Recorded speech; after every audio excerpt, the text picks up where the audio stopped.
les récits. Je m'appelle Susanna Lipscomb. Je suis historienne et auteure. Ensemble, nous cherchons à percer les secrets des personnages et des événements les plus tristement célèbres de l'histoire. Nous examinons les scènes de crimes du passé. Et voilà, affaire classée. Nous recherchons des preuves. Regardez, c'est exactement ce qu'on voulait. Et le résultat de l'enquête est parfois surprenant. Vous pensez tout savoir de ces récits sanglants? Détrompez-vous. Dans cet épisode, nous enquêtons sur 3 vengeances implacables. La fin du dictateur Benito Mussolini. Qui a appuyé sur la détente? On peut sans doute dire quelle arme a été utilisée.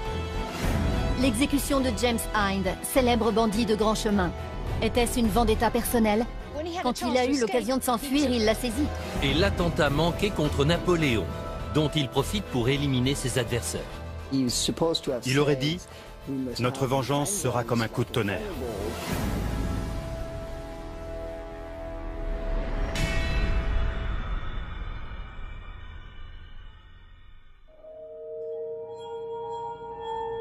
« 27 avril 1945.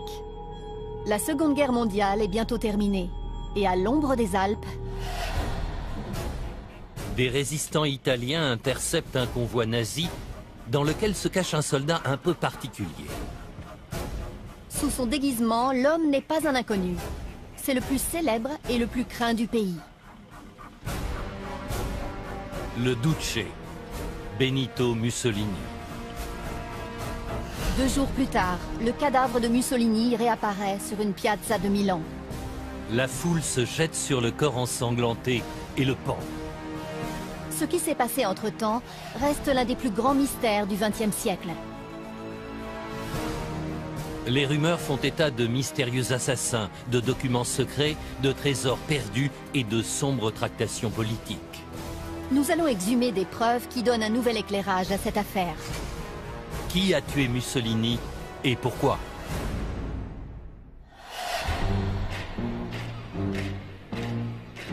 Pendant près de 21 ans, Mussolini gouverne l'Italie d'une main de fer. Benito Mussolini, l'inventeur du fascisme. Il réprime brutalement ses opposants. Pendant la guerre, il s'allie à l'Allemagne nazie. Quand la défaite semble inévitable, Mussolini prend la fuite vers la frontière suisse. Il n'atteindra jamais sa destination. Mais ce qui fait débat depuis des décennies, c'est la façon dont Mussolini est mort et surtout, qui a appuyé sur la détente. Pour répondre à cette question, je vais remonter 48 heures plus tôt et refaire le dernier voyage de Mussolini. Nous savons que Mussolini et son entourage rejoignent un convoi de nazis qui bat en retraite vers le nord, sur la rive ouest du lac de Côme. Il fuit l'avancée des Alliés, mais est capturé par la résistance italienne dans la ville de Dongo. Bonjour, vous devez être Anne? Où je retrouve l'historienne Anne Wingenter. Les résistants avaient installé un barrage routier pour arrêter les fascistes qui fuyaient le pays. Le convoi a été intercepté et fouillé pour vérifier qu'il n'y avait pas d'Italiens cachés au milieu des Allemands. Les résistants doivent avoir l'impression de toucher le jackpot. Ils viennent de capturer leur dictateur. Mais il est possible qu'ils aient mis la main sur autre chose. J'ai entendu parler du légendaire trésor de Dongo. Nous savons que Mussolini voyageait avec de l'argent liquide, de l'or et des documents, dont beaucoup ont disparu après la guerre. C'est une importante prise de guerre. Les résistants arrêtent aussi 16 membres de l'entourage du dictateur, dont sa maîtresse, Clara Petacci. Mussolini et Petacci se retrouvent séparés des autres prisonniers. Les Alliés approchent et veulent prendre le relais, mais la résistance italienne entend décider seule du sort du Duce. Les historiens s'accordent à dire que le couple a passé la nuit dans cette maison, Casa de Maria. La suite des événements est plus floue. La version officielle, à laquelle je crois, dit que 3 résistants, dirigés par un homme identifié seulement comme le colonel Valerio, sont venus chercher Mussolini et Clara Petacci à Casa de Maria. Ils les ont emmenés et les ont exécutés à peu près à l'endroit où nous nous trouvons.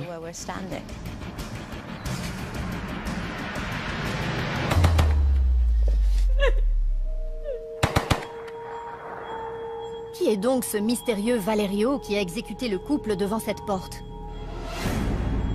Son identité ne sera jamais révélée. Mais en 1947, lors d'un meeting politique, un candidat communiste, Walter Audicio, affirme que c'est lui. Une révélation qui tombe à pic pour sa carrière. Quand il a raconté cette histoire en 1947, il se présentait au Parlement. Donc le timing de sa déclaration est un peu suspect. Audicio a beaucoup à gagner en revendiquant cette exécution. Mais beaucoup ont des doutes, notamment parce qu'il ne donne pas toujours la même version des faits. Il y a un certain nombre de détails dans cette histoire qui ne sont pas satisfaisants du tout. En tant qu'historienne, je préférais qu'il ne modifie pas ce qu'il raconte. Il faut que l'histoire soit cohérente de bout en bout, et ce n'est pas le cas ici.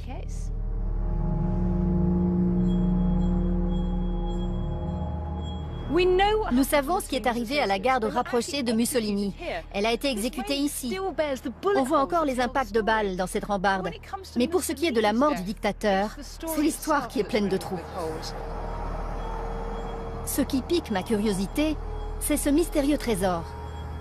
Est-ce la clé pour élucider cette énigme ?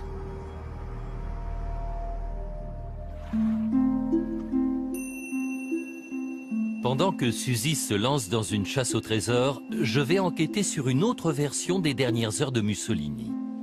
Le mystère qui entoure sa mort passionne les Italiens. Mais si Audicio n'est pas son assassin, qui est-ce ? Je suis au bord du lac de Côme.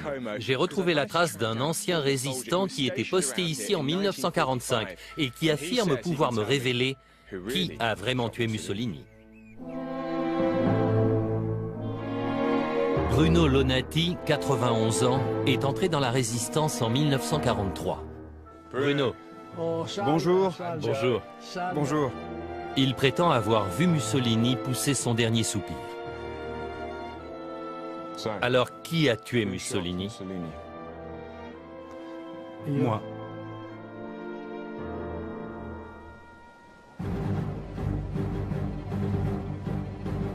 Bruno a gardé ce secret pendant près de 50 ans.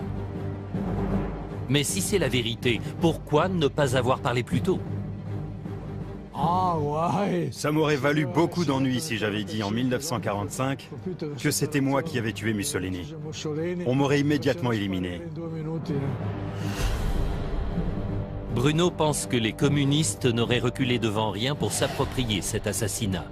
Alors Walter Audicio a-t-il menti pour asseoir sa stature politique? Bruno dit avoir eu pour mission de tuer le dictateur. Encore plus étonnant, il affirme que l'ordre ne venait pas du haut commandement de la résistance italienne, mais du Premier ministre britannique, Winston Churchill. Il dit avoir été recruté par un agent secret anglais dont le nom de code était Captain John. On s'est tout de suite sentis proches, parce qu'on savait qu'on courait tous les deux de gros risques. Cette version ressemble à un scénario de film. Mais Bruno persiste et signe. Churchill a ordonné qu'on récupère des documents essentiels et qu'on élimine Mussolini. Les deux hommes seraient entrés par effraction dans la Casa de Maria en neutralisant les gardes pour se retrouver nez à nez avec le dictateur et sa maîtresse. Clara Petacci m'a demandé « Alors, c'est fini pour vous ?» Je lui ai répondu « Non, ce n'est pas fini. » J'ai menti. Bruno a emmené le couple dehors. Il veut me montrer où il a accompli sa mission. Donc à ce moment-là, vous vous arrêtez et Mussolini est là. Oui. Et vous là. C'est ça? Et pan, pan, pan. Bruno dit avoir exécuté Mussolini avec un pistolet mitrailleur Sten. Puis Captain John a tué Clara Petacci. Vous dites que le dictateur italien Mussolini est mort juste ici. Quand on est en guerre, c'est ta mort contre ma vie. L'histoire de Bruno est vraiment incroyable et il a souvent été traité d'affabulateur. Il dit ne jamais avoir trouvé les documents demandés par Churchill et maintient sa version malgré le manque de preuves. Je pense que les services secrets et le gouvernement britannique connaissent la vérité.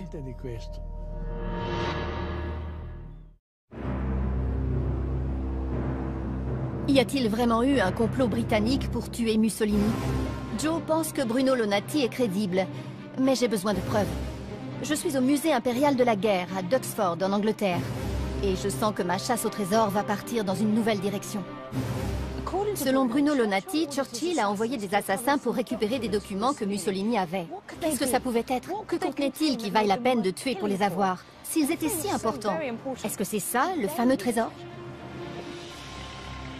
Nous savons que Mussolini a emporté des documents dans sa fuite et qu'au moment de son arrestation à Dongo, il a dit qu'ils étaient, je cite, d'une grande importance politique. Je vais rencontrer le journaliste Guy Walters qui devrait pouvoir m'en dire plus sur leur contenu.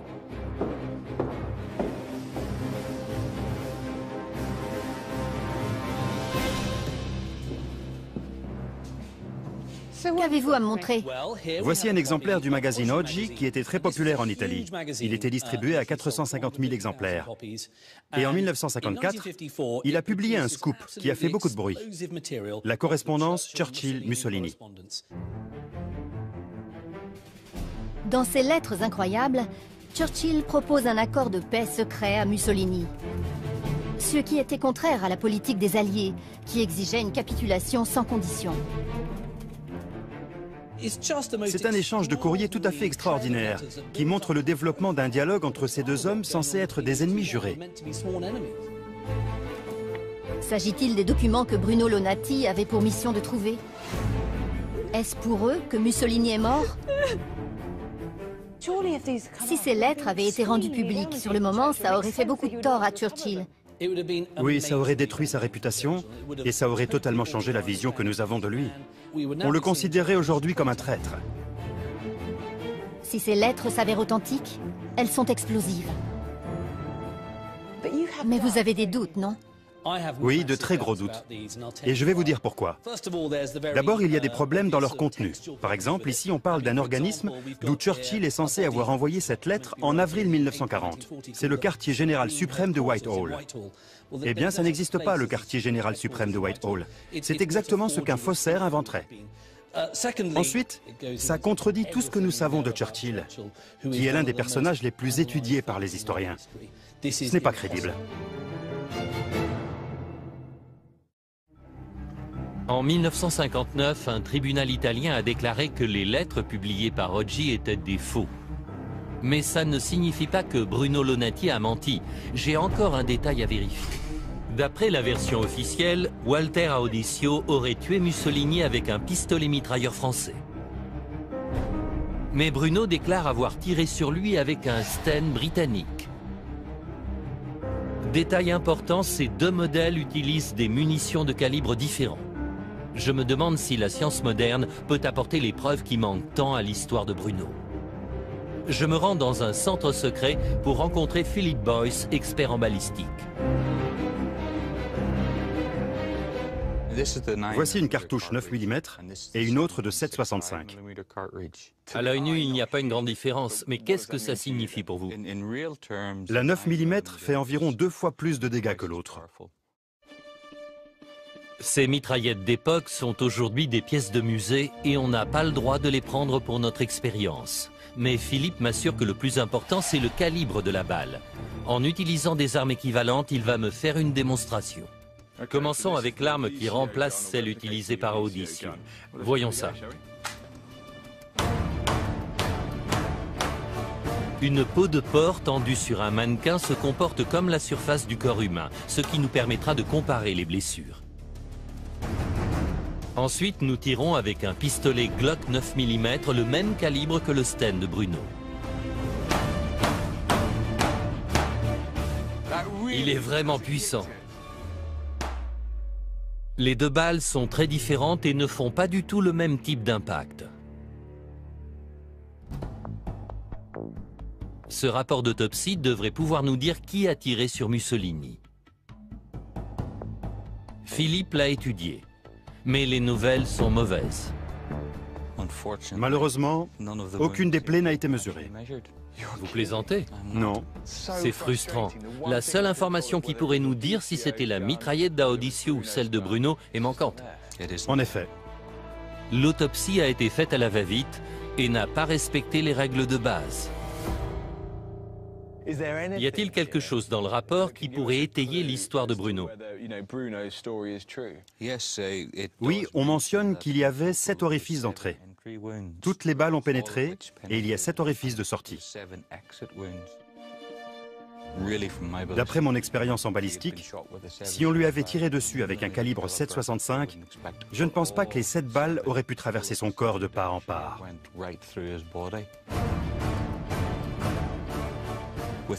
En revanche, avec un 9 mm, ça ne m'étonnerait pas. Vous êtes souvent expert auprès des tribunaux. Que diriez-vous dans ce cas? Mon verdict serait que, selon moi, il est plus probable que Mussolini ait été abattu avec un Sten 9 mm. Vous penchez pour la version de Bruno? Oui. Bruno Lonati a souvent été accusé d'avoir tout inventé. Mais ces nouvelles preuves signifient-elles qu'il faut reconsidérer l'histoire officielle? L'analyse balistique fait planer un sérieux doute. Nous n'avons pas accrédité la version de Bruno, mais nos constatations vont dans son sens. Je pensais que nous avions démonté cette histoire incroyable sur Churchill et ses lettres secrètes à Mussolini, mais maintenant, je ne sais plus trop quoi penser.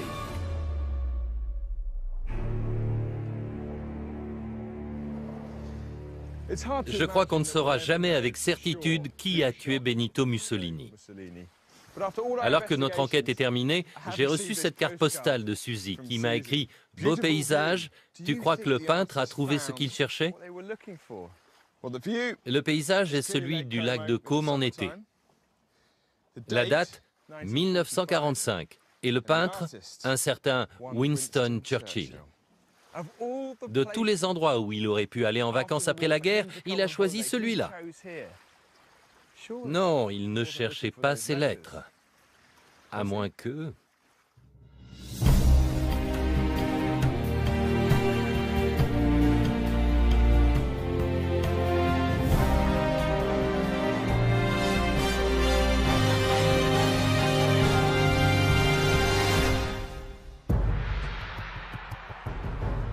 Septembre 1652.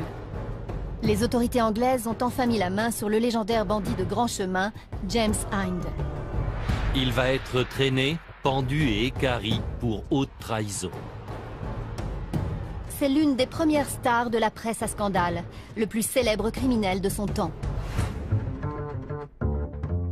Mais détrousser les voyageurs ne fait pas de vous un traître à la patrie. Quel crime a-t-il commis pour mériter un tel châtiment? Est-il possible que son exécution ait été ordonnée par Oliver Cromwell, le fameux régicide? C'est un ordre!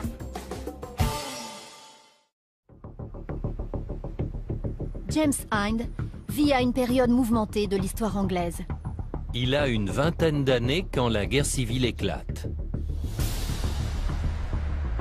Deux camps s'affrontent lors de combats sanglants.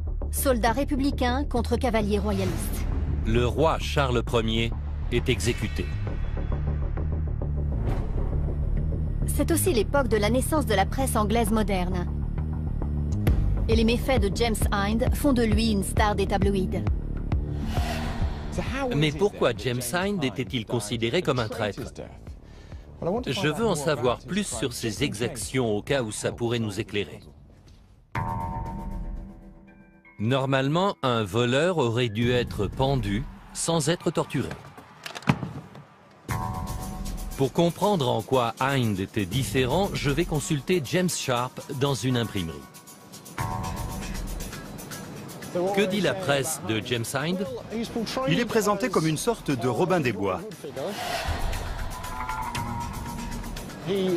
Il vole plutôt les riches que les pauvres et a très peu recours à la violence. Et ce qui fait sa particularité, c'est qu'il détrousse en priorité les républicains. Il est considéré comme un bandit royaliste.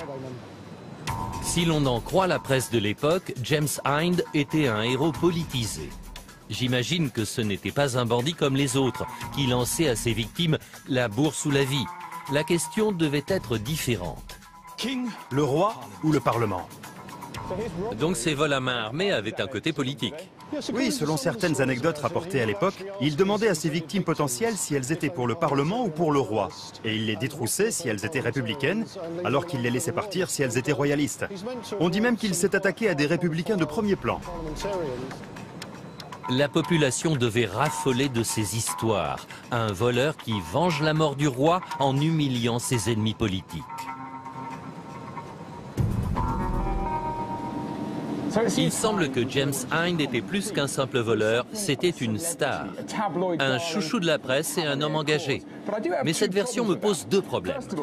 Premièrement, comme on le sait, il ne faut pas croire tout ce qu'on lit dans la presse. Deuxièmement, même si c'est vrai, ce n'est pas de la haute trahison. La vérité doit être plus compliquée que ça. D'ailleurs, j'ai réussi à trouver une histoire écrite après sa mort qui pourrait être une piste. Elle dit qu'il était devenu l'ennemi juré du célèbre républicain Oliver Cromwell. Cromwell est un homme puissant, très impliqué dans la guerre civile contre le roi.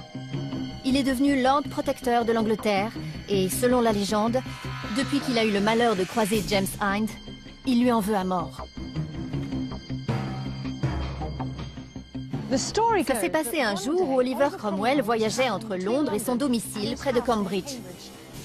Et même pour l'homme le plus important du pays, les grands chemins étaient périlleux.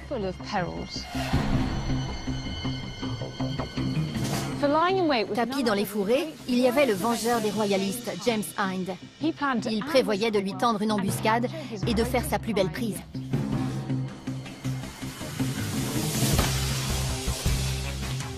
Mais au moment de l'attaque, Hind a réalisé que les hommes de Cromwell étaient plus nombreux que les siens. Quand il a eu l'occasion de s'enfuir, il l'a saisi. On dit qu'il a chevauché sa monture si vite et si loin que son cheval en est mort. Un détail qui me semble typique du sensationnalisme des tabloïds.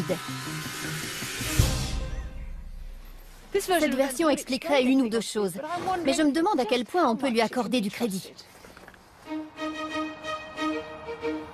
Si cette tentative d'attaque est vraie, Cromwell a-t-il voulu se venger en le faisant exécuter? Sur Powick Bridge, là où la guerre civile a commencé et s'est terminée, je retrouve Alan Marshall.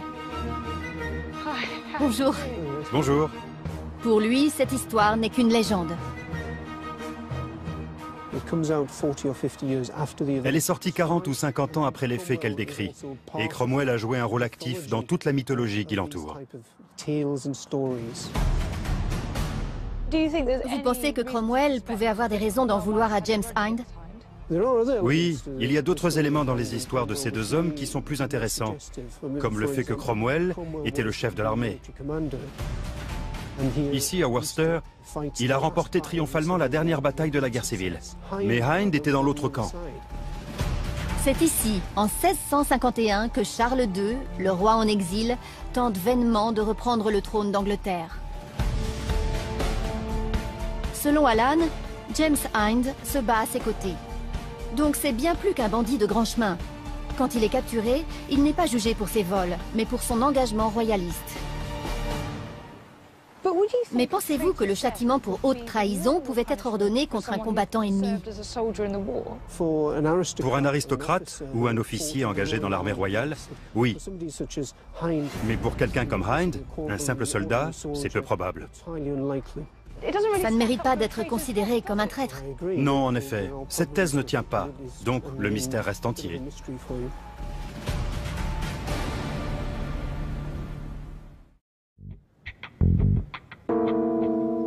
Avec toutes les rumeurs autour de James Hind, on a du mal à distinguer la réalité de la fiction. Au moins, on est sûr qu'il a été arrêté en novembre 1651 pour avoir combattu avec les royalistes à Worcester. Mais jusque-là, tout ce qu'on savait de lui, c'était des ragots publiés par les journaux. Alors une fois capturé, qu'a-t-il dit pour sa défense? Quand on apprend que le célèbre bandit est derrière les barreaux, les journalistes veulent en savoir plus. Messieurs, bienvenue. Leurs articles constituent le seul témoignage de James Hind. Et quand les intervieweurs lui demandent ce qu'il pense de tout ce qu'on raconte sur lui, il répond « C'était de la fiction, mais j'ai joué quelques joyeux tours et fait plus d'une blague. J'ai eu coutume de demander « Pour qui êtes-vous » S'il répondait pour le roi, je lui donnais 20 shillings. Mais s'il disait « Pour le Parlement », je le laissais comme je l'avais trouvé. Hind minimise ses activités de bandit, mais semble très fier de ses activités de royaliste. On dirait qu'il ne réalise pas les charges qui pèsent contre lui. Si j'étais son avocat, je lui dirais « Tais-toi, tu ne fais qu'aggraver ton cas ». J'ai du mal à comprendre, mais Martin Bennett, professeur d'histoire, me donne quelques conseils en stratégie judiciaire. La situation ne me semble pas claire. Que lui reprochait-on exactement? C'est bizarre parce que dans les conversations qu'il a eues en prison, on a l'impression qu'il se met délibérément dans la position d'être accusé de haute trahison. On lui dit qu'il n'est pas là pour vol, mais pour trahison. Et il ne fait rien pour se défendre. D'ailleurs, il décrit pratiquement ses faits et gestes dans les moindres détails. On dirait même que James Hind utilise son passage dans l'armée de Charles II comme alibi pour éviter d'être jugé pour banditisme. On laisse entendre qu'il a commis de nombreux crimes en Angleterre depuis 1649, et il répond « C'est pas moi, j'étais avec les royalistes ». Incroyable, ce James Hind ne m'a pas l'air bien malin. Les autorités connaissent déjà ses convictions politiques puisque ses faits d'armes sont parus dans la presse, mais il continue à parler jusqu'à se passer lui-même la corde au cou.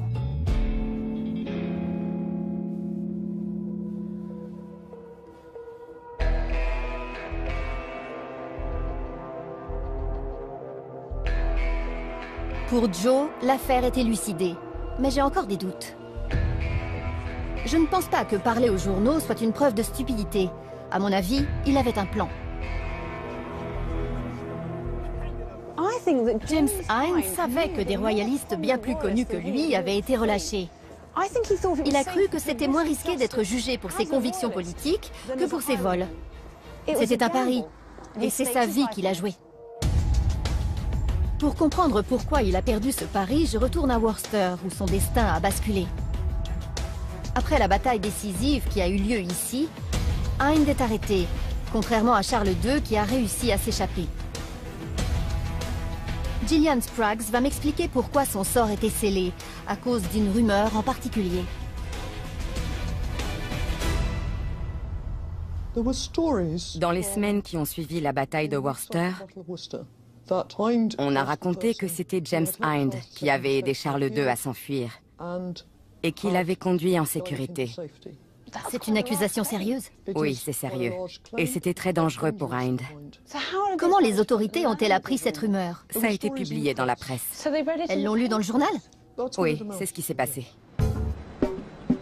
Hind a nié être impliqué, mais sa légende était désormais plus forte que sa parole. Le public a dû se régaler de cette histoire, même si elle ne reposait sur rien. Après la Restauration, le roi Charles a raconté de nombreuses fois qui l'avait aidé, où il s'était caché et ce qu'il avait fait. Le nom de Hind n'a jamais été mentionné. Il semble que Hind ait perdu son pari, parce qu'il ne contrôlait pas son image. Les journaux ont imprimé ce qui leur plaisait, et les autorités ont cru ce qui les arrangeait. Hind était un symbole de défiance et de résistance. Il fallait donc l'éliminer. Je pense que c'était injuste. Pour moi, c'est un meurtre judiciaire. Que ce soit Cromwell ou un autre qui ait donné l'ordre, James Hind a payé de sa vie sa loyauté envers le roi d'Angleterre.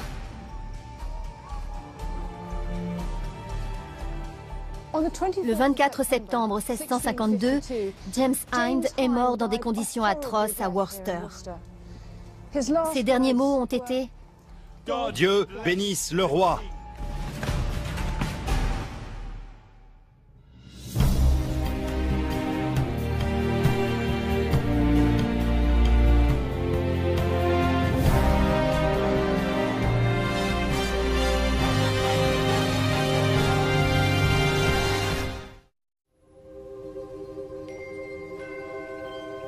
Paris, 24 décembre 1800.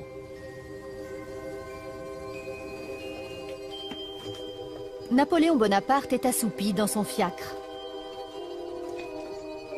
Il passe devant une adolescente tenant une jument devant une charrette.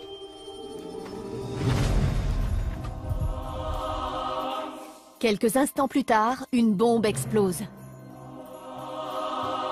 Napoléon est indemne.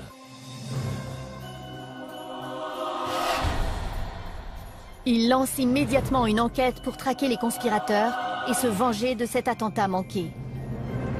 Napoléon a été l'un des hommes les plus détestés de l'histoire. Mais qui parmi ses nombreux ennemis a tenté de l'assassiner?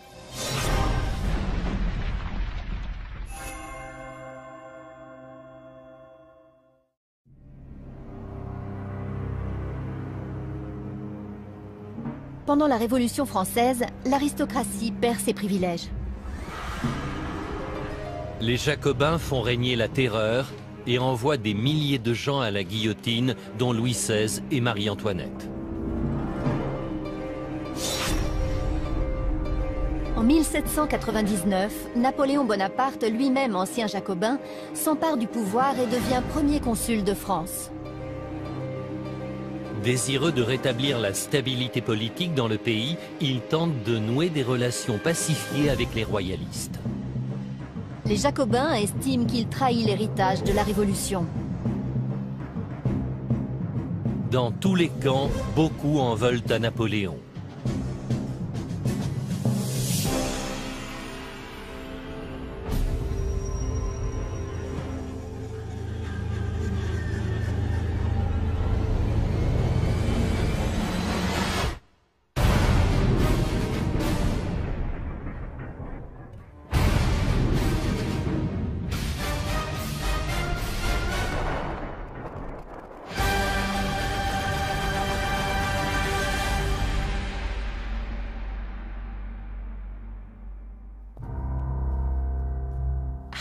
Je viens de constater la violence d'une explosion, avec les éclats de bois et de métal qui volent dans tous les sens.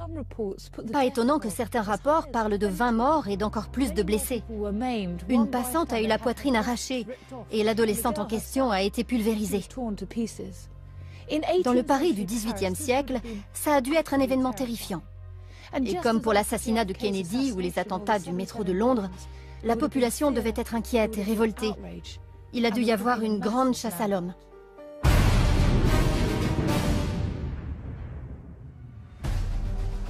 Je veux en savoir plus sur l'enquête et ce qui a été l'un des premiers véhicules piégés de l'histoire. Je commence par la jeune fille qui tenait le cheval. Impossible que ce soit une terroriste kamikaze. Je me rends aux archives de la préfecture de Paris. Il existe encore un dossier sur l'affaire qui a été exhumé pour moi. Et voilà. Merci. Voici les rapports de police d'origine, suite à l'enquête faite il y a 200 ans. Et comme vous le voyez, le dossier est volumineux. J'ai du pain sur la planche. Je ne m'attendais pas à trouver des documents aussi détaillés. Il y a les récits des témoins oculaires, des rapports d'autopsie et une analyse de la scène de crime. Exactement ce qu'on ferait aujourd'hui. La police a aussi retrouvé la mère de la jeune fille et j'ai sa déposition. Le nom de cette femme est Alexandrine. Elle dit que sa fille vendait du pain dans la rue. Et c'est là que ça devient intéressant. On dit qu'elle a été abordée par un homme qui lui a promis quelques sous si elle voulait bien tenir le harnais de son cheval pendant quelque temps. Elle a accepté. Et c'est comme ça que, sans le savoir, Elle a échangé sa vie contre quelques pièces.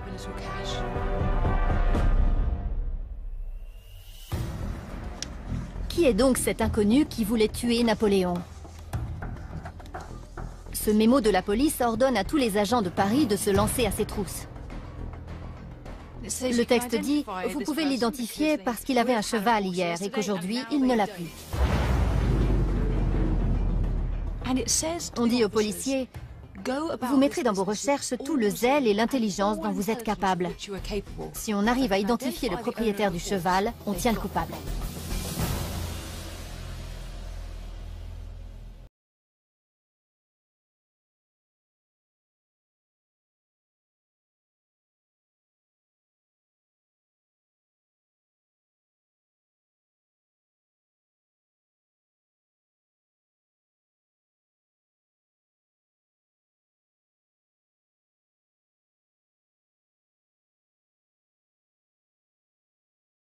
En 1800, Napoléon se rend à la première de La Création de Joseph Haydn. C'est un spectacle très couru dont il est l'invité d'honneur.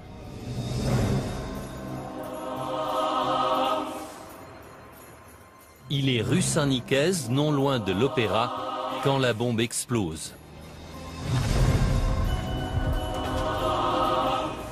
Napoléon est un soldat, il a déjà vu la mort en face, mais c'est une chose d'affronter l'ennemi sur le champ de bataille, et c'en est une autre d'être attaqué par surprise dans sa propre capitale. Mais qui de ses nombreux ennemis veut sa mort? Que pense-t-il à ce moment-là? Et comment va-t-il se venger?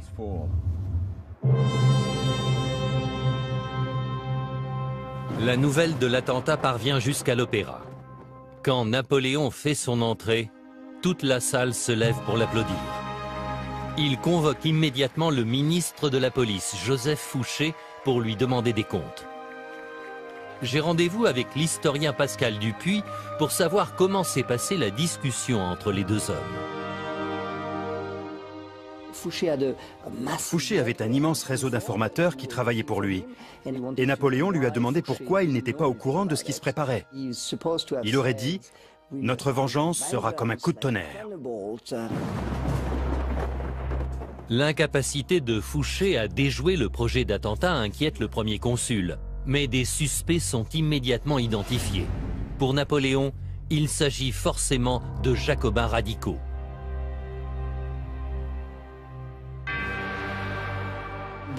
C'étaient ses principaux opposants.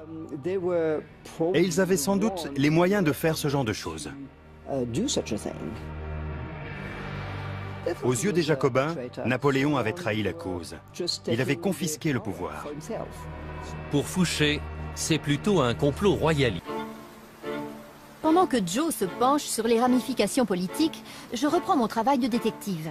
Je voudrais comprendre pourquoi Fouché n'a pas eu vent de ce complot et comment il a géré la situation ensuite. Fouché a lancé une enquête de grande ampleur qui a permis de trouver des centaines de pistes. Mais il paraît que la découverte capitale, ça a été ça. Catherine Delors est avocate et historienne. Bonjour Susanna. Bonjour, enchantée. Elle connaît l'affaire sur le bout des doigts. Fouché était un homme méticuleux. Et il a compris que se faire à cheval était un indice essentiel. Donc il a convoqué tous les maréchaux ferrants de Paris. Et l'un d'eux a reconnu ce qu'il restait du cheval.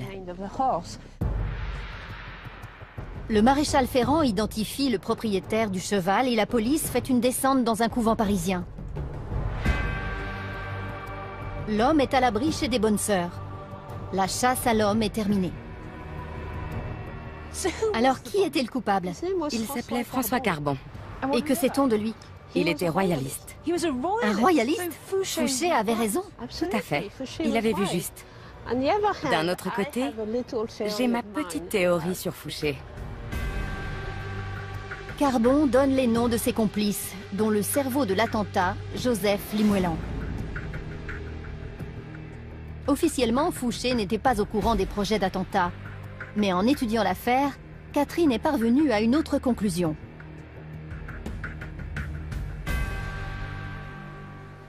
Voici un rapport envoyé par le ministère de la Police à Fouché lui-même. Il est daté du 26 Brumaire, c'est-à-dire avant l'attentat. Et ce rapport, que Fouché a forcément lu, détaille toute l'opération. Il dit que Li Muelan vient d'arriver à Paris pour préparer un gros coup. C'est incroyable. Oui, donc Fouché savait qu'un attentat était imminent. Ce document est incroyable. Un rapport de police rédigé plus d'1 mois avant l'attentat donne la liste des conspirateurs.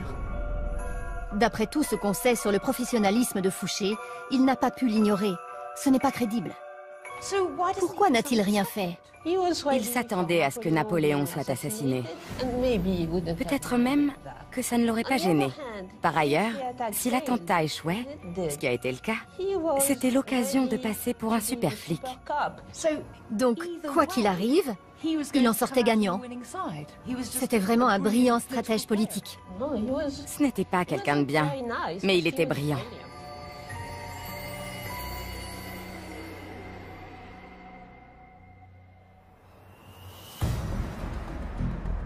Napoléon reste persuadé que les Jacobins ont tenté de le tuer, mais Fouché vient de réfuter cette théorie. Je voudrais savoir ce qui est arrivé aux coupables royalistes, mais aussi à ceux qui ont été accusés à tort. L'hôtel de ville était autrefois la place de la guillotine où des milliers de gens ont été décapités. J'y retrouve l'historien Peter Hicks, qui connaît bien le règne de Napoléon. Les 3 conspirateurs ont été arrêtés. Qu'est-il arrivé ensuite? Saint-Régent et Carbon ont été exécutés. Ici même, sur cette place. Li Muelan s'est échappé et a réussi à émigrer aux États-Unis. En avril 1801, François Carbon et son complice ont payé de leur vie.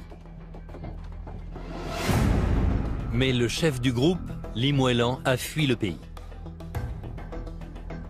Et pour les Jacobins, puisque la justice avait été rendue et qu'on connaissait la vérité, ils étaient tirés d'affaire, non? Non, pas du tout. D'ailleurs, j'ai un document à vous montrer. On y voit à quel point ils étaient toujours sur la sellette.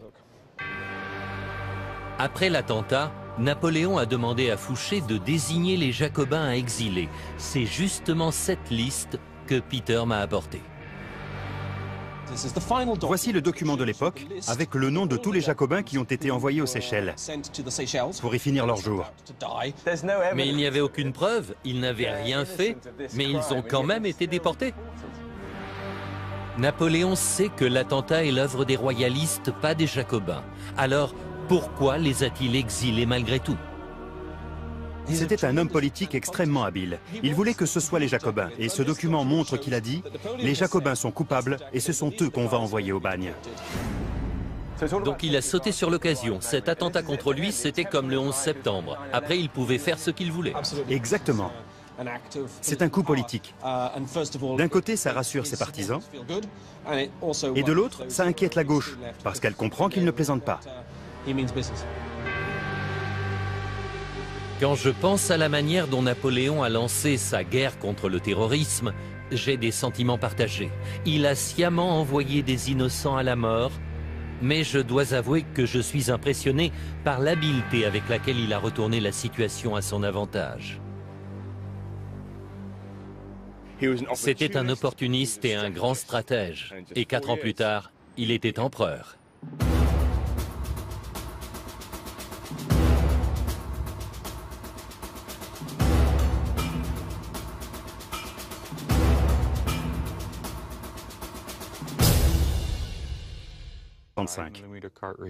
À l'œil nu, il n'y a pas une grande différence, mais qu'est-ce que ça signifie pour vous?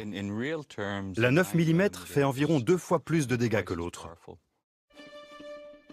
Ces mitraillettes d'époque sont aujourd'hui des pièces de musée et on n'a pas le droit de les prendre pour notre expérience. Mais Philippe m'assure que le plus important, c'est le calibre de la balle.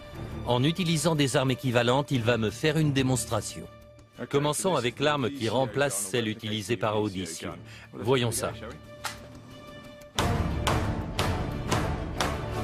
Une peau de porc tendue sur un mannequin se comporte comme la surface du corps humain, ce qui nous permettra de comparer les blessures. Ensuite, nous tirons avec un pistolet Glock 9 mm, le même calibre que le Sten de Bruno. Il est vraiment puissant. Les deux balles sont très différentes et ne font pas du tout le même type d'impact. Ce rapport d'autopsie devrait pouvoir nous dire qui a tiré sur Mussolini. Philippe l'a étudié, mais les nouvelles sont mauvaises. Malheureusement, aucune des plaies n'a été mesurée. Vous plaisantez? Non. C'est frustrant. La seule information qui pourrait nous dire si c'était la mitraillette d'Audicio ou celle de Bruno est manquante. En effet. L'autopsie a été faite à la va-vite et n'a pas respecté les règles de base. Y a-t-il quelque chose dans le rapport qui pourrait étayer l'histoire de Bruno? Oui, on mentionne qu'il y avait 7 orifices d'entrée. Toutes les balles ont pénétré et il y a 7 orifices de sortie. D'après mon expérience en balistique, si on lui avait tiré dessus avec un calibre 7,65, je ne pense pas que les 7 balles auraient pu traverser son corps de part en part.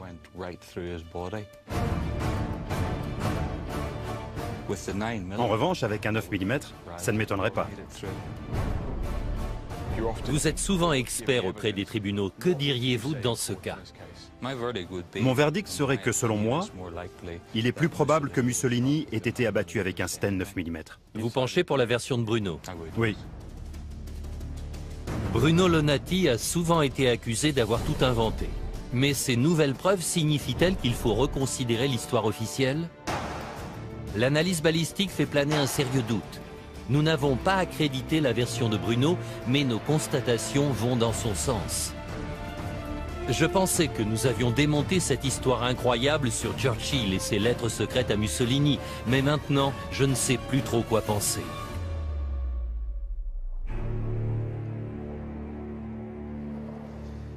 Je crois qu'on ne saura jamais avec certitude qui a tué Benito Mussolini. Alors que notre enquête est terminée, j'ai reçu cette carte postale de Suzy qui m'a écrit « Beau paysage, tu crois que le peintre a trouvé ce qu'il cherchait ?» Le paysage est celui du lac de Caume en été. La date, 1945. Et le peintre, un certain Winston Churchill. De tous les endroits où il aurait pu aller en vacances après la guerre, il a choisi celui-là. Non, il ne cherchait pas ces lettres. À moins que...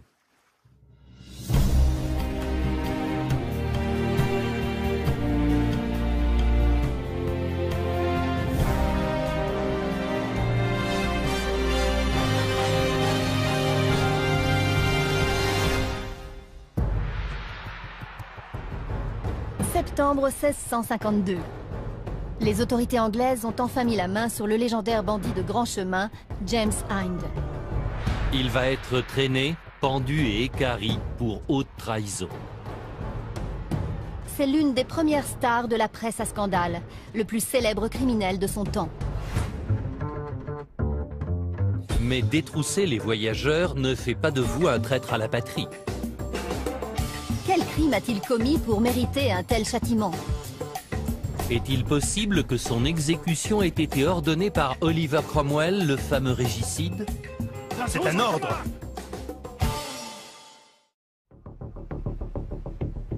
James Hind vit à une période mouvementée de l'histoire anglaise.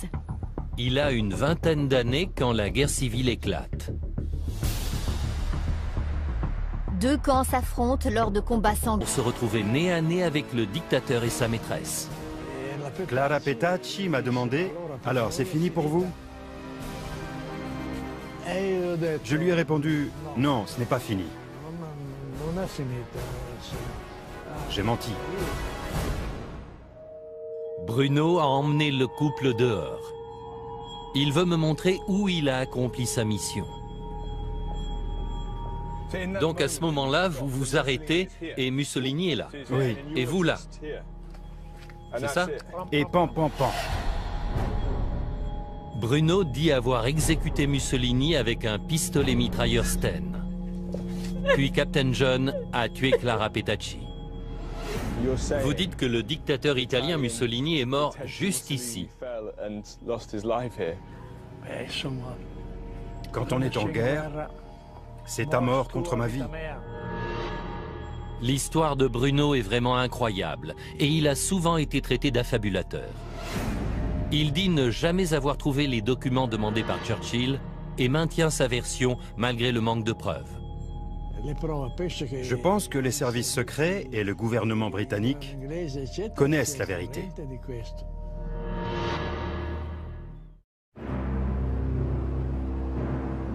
Y a-t-il vraiment eu un complot britannique pour tuer Mussolini? Joe pense que Bruno Lonati est crédible, mais j'ai besoin de preuves. Je suis au musée impérial de la guerre, à Duxford, en Angleterre. Et je sens que ma chasse au trésor va partir dans une nouvelle direction. Selon Bruno Lonati, Churchill a envoyé des assassins pour récupérer des documents que Mussolini avait. Qu'est-ce que ça pouvait être? Que contenait-il qui vaille la peine de tuer pour les avoir? S'ils étaient si importants, est-ce que c'est ça, le fameux trésor? Nous savons que Mussolini a emporté des documents dans sa fuite et qu'au moment de son arrestation à Dongo, il a dit qu'ils étaient, je cite, d'une grande importance politique. Je vais rencontrer le journaliste Guy Walters qui devrait pouvoir m'en dire plus sur leur contenu.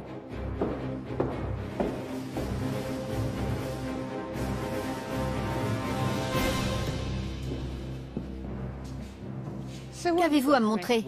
Voici un exemplaire du magazine Oggi qui était très populaire en Italie. Il était distribué à 450 000 exemplaires. Et en 1954, il a publié un scoop qui a fait beaucoup de bruit. La correspondance Churchill-Mussolini.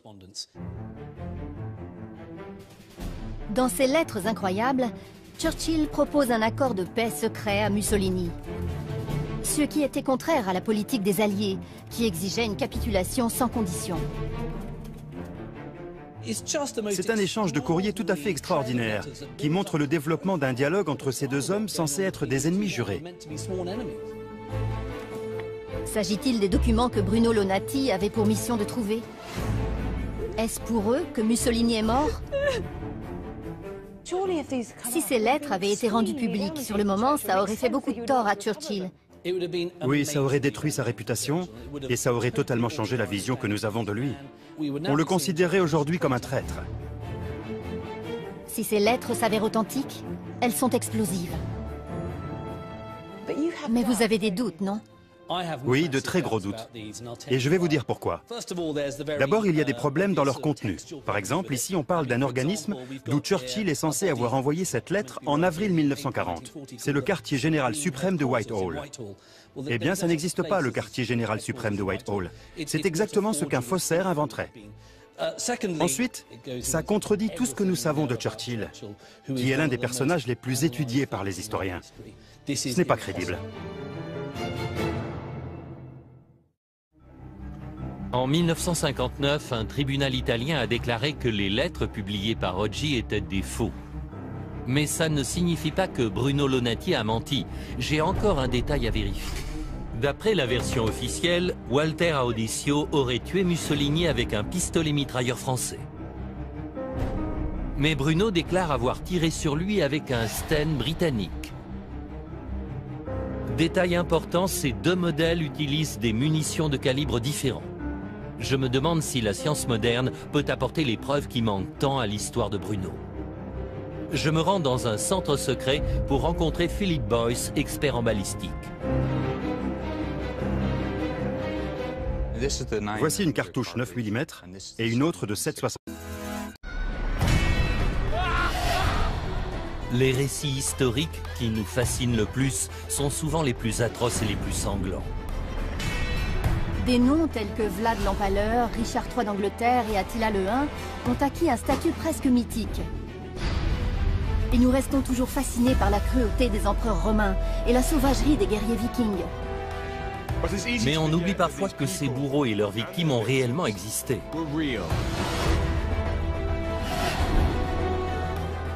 Et que ces histoires sont souvent plus compliquées qu'il n'y paraît. Je m'appelle Joe Crowley, je suis journaliste et enquêteur. Je m'appelle Susanna Lipscomb, je suis historienne et auteure. Ensemble, nous cherchons à percer les secrets des personnages et des événements les plus tristement célèbres de l'histoire. Nous examinons les scènes de crimes du passé. Et voilà, affaire classée. Nous recherchons des preuves. Regardez, c'est exactement ce qu'on voulait. Et le résultat de l'enquête est parfois surprenant. Vous pensez tout savoir de ces récits sanglants? Détrompez-vous.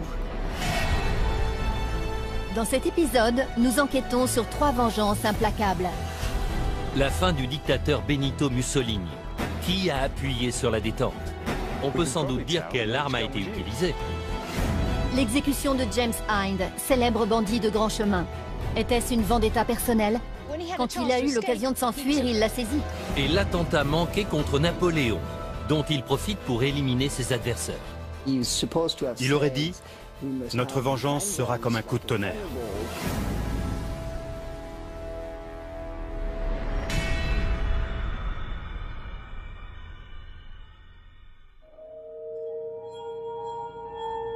« 27 avril 1945. La Seconde Guerre mondiale est bientôt terminée. Et à l'ombre des Alpes, des résistants italiens interceptent un convoi nazi dans lequel se cache un soldat un peu particulier. Sous son déguisement, l'homme n'est pas un inconnu. C'est le plus célèbre et le plus craint du pays. Le Duce, Benito Mussolini. 2 jours plus tard, le cadavre de Mussolini réapparaît sur une piazza de Milan. La foule se jette sur le corps ensanglanté et le pend. Ce qui s'est passé entre-temps reste l'un des plus grands mystères du XXe siècle. Les rumeurs font état de mystérieux assassins, de documents secrets, de trésors. Pour cette question, je vais remonter 48 heures plus tôt et refaire le dernier voyage de Mussolini. Nous savons que Mussolini et son entourage rejoignent un convoi de nazis qui bat en retraite vers le nord, sur la rive ouest du lac de Côme. Il fuit l'avancée des Alliés, mais est capturé par la résistance italienne dans la ville de Dongo. Bonjour, vous devez être Anne? Où je retrouve l'historienne Anne Wingenter. Les résistants avaient installé un barrage routier pour arrêter les fascistes qui fuyaient le pays. Le convoi a été intercepté et fouillé pour vérifier qu'il n'y avait pas d'Italiens cachés au milieu des Allemands. Les résistants doivent avoir l'impression de toucher le jackpot. Ils viennent de capturer leur dictateur. Mais il est possible qu'ils aient mis la main sur autre chose. J'ai entendu parler du légendaire trésor de Dongo. Nous savons que Mussolini voyageait avec de l'argent liquide, de l'or et des documents, dont beaucoup ont disparu après la guerre.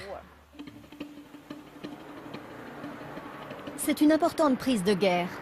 Les résistants arrêtent aussi blancs, soldats républicains contre cavaliers royalistes. Le roi Charles Ier est exécuté. C'est aussi l'époque de la naissance de la presse anglaise moderne. Et les méfaits de James Hind font de lui une star des tabloïds. Mais pourquoi James Hind était-il considéré comme un traître? Je veux en savoir plus sur ses exactions au cas où ça pourrait nous éclairer. Normalement, un voleur aurait dû être pendu sans être torturé. Pour comprendre en quoi Hind était différent, je vais consulter James Sharp dans une imprimerie. Que dit la presse de James Hind? Il est présenté comme une sorte de Robin des Bois. Il vole plutôt les riches que les pauvres et a très peu recours à la violence. Et ce qui fait sa particularité, c'est qu'il détrousse en priorité les républicains. Il est considéré comme un bandit royaliste. Si l'on en croit la presse de l'époque, James Hind était un héros politisé. J'imagine que ce n'était pas un bandit comme les autres, qui lançait à ses victimes la bourse ou la vie. La question devait être différente. Le roi ou le Parlement? Donc ces vols à main armée avaient un côté politique. Oui, selon certaines anecdotes rapportées à l'époque, il demandait à ses victimes potentielles si elles étaient pour le Parlement ou pour le roi. Et il les détroussait si elles étaient républicaines, alors qu'il les laissait partir si elles étaient royalistes. On dit même qu'il s'est attaqué à des républicains de premier plan. La population devait raffoler de ces histoires. Un voleur qui venge la mort du roi en humiliant ses ennemis politiques. Il semble que James Hind était plus qu'un simple voleur, c'était une star. Un chouchou de la presse et un homme engagé. Mais cette version me pose deux problèmes. Premièrement, comme on le sait, il ne faut pas croire tout ce qu'on lit dans la presse. Deuxièmement, même si c'est vrai, ce n'est pas de la haute trahison. La vérité doit être plus compliquée que ça. D'ailleurs, j'ai réussi à trouver une histoire écrite après sa mort qui pourrait être une piste. Elle dit qu'il était devenu l'ennemi juré du célèbre républicain Oliver Cromwell. Cromwell est un homme puissant, très impliqué dans la guerre civile contre le roi. Il est devenu Lord Protecteur de l'Angleterre et, selon la légende, depuis qu'il a eu le malheur de croiser James Hind, il lui en veut à mort. Ça s'est passé un jour où Oliver Cromwell voyageait entre Londres et son domicile près de Cambridge. Et même pour l'homme le plus important du pays, les grands chemins étaient périlleux.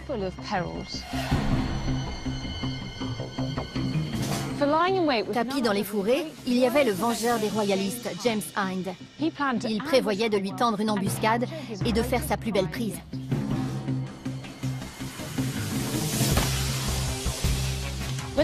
Mais au moment de l'attaque, Hind a réalisé que les hommes de Cromwell étaient plus nombreux que les siens. Quand il a eu l'occasion de s'enfuir, il l'a saisi. On dit qu'il a chevauché sa monture si vite et si loin que son cheval en est mort. Un détail qui me semble typique du sensationnalisme des tabloïds. Cette version expliquerait une ou deux choses, mais je me demande à quel point on peut lui accorder du crédit. Si cette tentative d'attaque est vraie, Cromwell a-t-il voulu se venger en le faisant exécuter? Sur Powick Bridge, là où la guerre civile a commencé et s'est terminée, je retrouve Alan Marshall. Bonjour. Bonjour.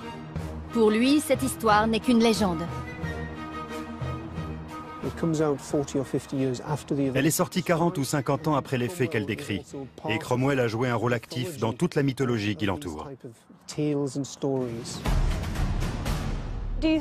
pensez que Cromwell pouvait avoir des raisons d'en vouloir à James Hind? Oui, il y a d'autres éléments dans les histoires de ces deux hommes qui sont plus intéressants, comme le fait que Cromwell était le chef de l'armée. Ici, à Worcester, il a remporté triomphalement la dernière bataille de la guerre civile. Mais Hind était dans l'autre camp. 16 membres de l'entourage du dictateur, dont sa maîtresse, Clara Petacci. Mussolini et Petacci se retrouvent séparés des autres prisonniers. Les Alliés approchent et veulent prendre le relais, mais la résistance italienne entend décider seule du sort du Duce. Les historiens s'accordent à dire que le couple a passé la nuit dans cette maison, Casa de Maria. La suite des événements est plus floue. La version officielle, à laquelle je crois, dit que 3 résistants, dirigés par un homme identifié seulement comme le colonel Valerio, sont venus chercher Mussolini et Clara Petacci à Casa de Maria. Ils les ont emmenés et les ont exécutés à peu près à l'endroit où nous nous trouvons.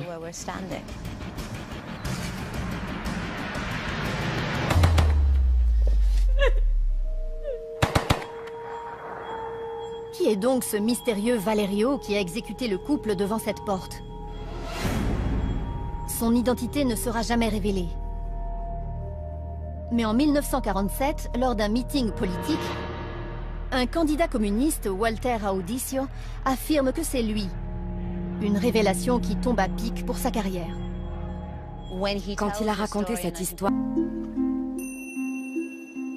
Pendant que Suzy se lance dans une chasse au trésor, je vais enquêter sur une autre version des dernières heures de Mussolini. Le mystère qui entoure sa mort passionne les Italiens. Mais si Audicio n'est pas son assassin, qui est-ce? Je suis au bord du lac de Caume. J'ai retrouvé la trace d'un ancien résistant qui était posté ici en 1945 et qui affirme pouvoir me révéler qui a vraiment tué Mussolini. Bruno Lonati, 91 ans, est entré dans la résistance en 1943. Bruno. Bonjour. Bonjour. Bonjour. Il prétend avoir vu Mussolini pousser son dernier soupir. Alors, qui a tué Mussolini? Moi.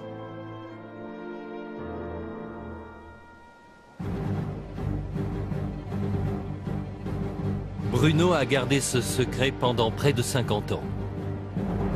Mais si c'est la vérité, pourquoi ne pas avoir parlé plus tôt? Ça m'aurait valu beaucoup d'ennuis si j'avais dit en 1945 que c'était moi qui avais tué Mussolini. On m'aurait immédiatement éliminé. Bruno pense que les communistes n'auraient reculé devant rien pour s'approprier cet assassinat. Alors Walter Audisio a-t-il menti pour asseoir sa stature politique? Bruno dit avoir eu pour mission de tuer le dictateur.